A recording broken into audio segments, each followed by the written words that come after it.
Thank you, Mr. President. I'm Qingyi Chang with Shanghai Media Group. Yes. It's very good to know that you avert the further escalation of trade tension with China. And can you share some details of your interaction with President Xi this time? And also, if I may, another quick question on North Korea. Do you think it's possible that there will be a third one-on-one summit with Chairman Kim within this year? Well, it might happen tomorrow. I mean, to be honest, we won't call it a summit. We'll call it a handshake if it does happen. I don't know that it will, but it could happen. I think he'd like to do it, and I wouldn't mind doing it at all. I'm literally visiting the DMZ.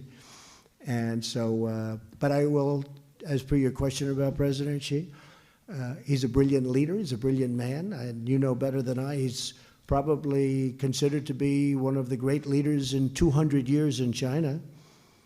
And we just have he's strong, he's tough, but he's good. We have a very good relationship. And I said, we can't have it where the United States loses this kind of money for the privilege of building up China. It has to be a fair deal.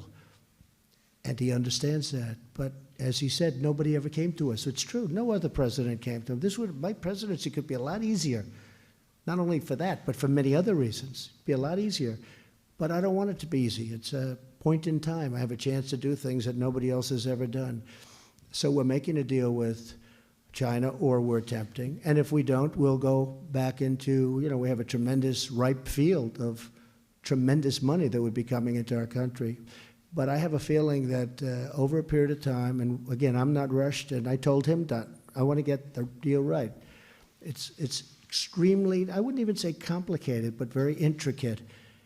But in the meantime, I think our farmers are going to end up being the great beneficiary. And what I did with the farmers, because they did lose a certain amount of money, I went to Sonny Perdue, who's our Secretary of Agriculture. I said, Sonny, how much money in the best year did China spend on our farms, in our farms, buying?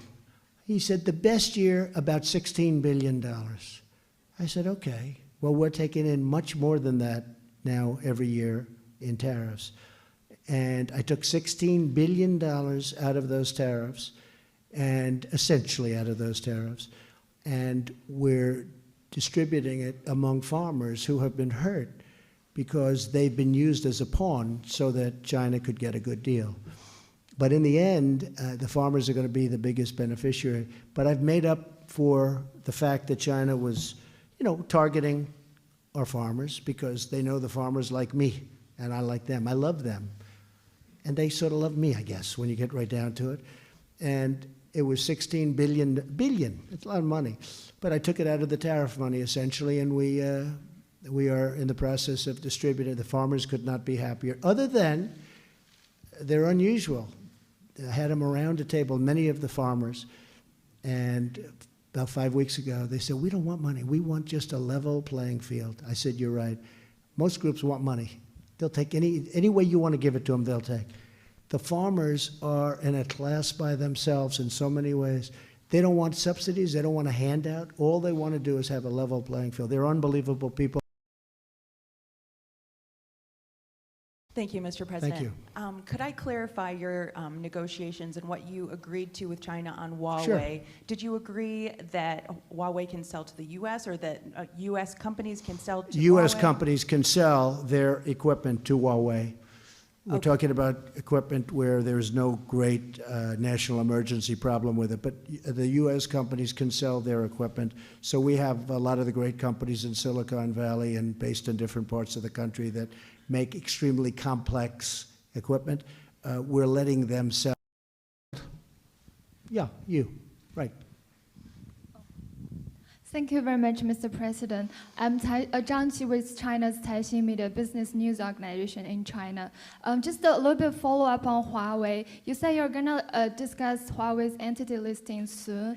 Would you say it's a possibility that Huawei is gonna be removed from the list? Is it gonna what?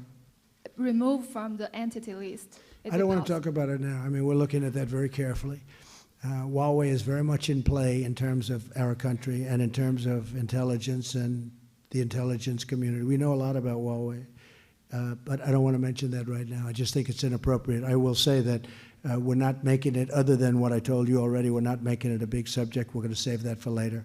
Okay. And another question on the big picture of U.S.-China relations. What do you think U.S. and China should see each other? Are we strategic partners? Are we competitors? Are we enemies? What are we? No, I think we're going to be Thank you. strategic partners. I think we can help each other. I think in the end we can help. If the right deal is structured, we can be great for each other. If China would open up, you're opening up a tremendous, the largest market in the world.